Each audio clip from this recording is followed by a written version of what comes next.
സൗദിയിലെ റിയാദിൽ സയാമീസ് ഇരട്ടകളുടെ വേർപെടുത്തൽ വിജയകരമായി പൂർത്തിയാക്കി. ജമൈക്കൻ ഇരട്ടകളാണ് കിങ് സൽമാൻ റിലീഫ് കേന്ദ്രത്തിന് കീഴിൽ വേർപെടുത്തിയത്. കിങ് അബ്ദുള്ള ചിൽഡ്രൻസ് ഹോസ്പിറ്റലിൽ വെച്ചായിരുന്നു ശസ്ത്രക്രിയ.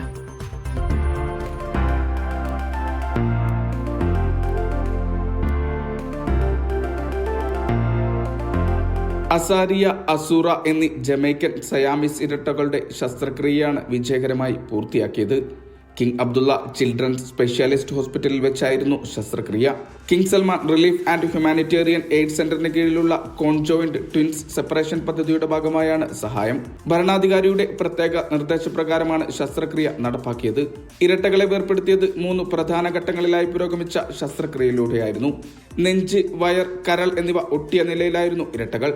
മെഡിക്കൽ വിദഗ്ധർ, ഡോക്ടർമാർ, നഴ്സുമാർ, ടെക്നിക്കൽ സ്റ്റാഫ് എന്നിവരുടെ സഹകരണത്തോടെയായിരുന്നു ശസ്ത്രക്രിയ. ശസ്ത്രക്രിയയ്ക്ക് ശേഷം കുഞ്ഞുങ്ങളുടെ അമ്മ ആനന്ദക്കണ്ണീർ പൊഴിക്കുന്ന ദൃശ്യങ്ങൾ സാമൂഹിക മാധ്യമങ്ങളിൽ ശ്രദ്ധ നേടിയിരുന്നു.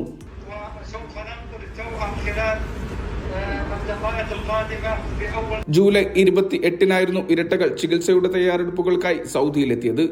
പദ്ധതിയുടെ ഭാഗമായി ഇതുവരെ 28 രാജ്യങ്ങളിൽ നിന്നുള്ള 152 ഇരട്ടകൾക്ക് പുതുജീവിതം പകരാൻ സൗദിയുടെ സന്മനസ്സിനായിട്ടുണ്ട്. Vishal Cherpulassery, media 1, Riyadh.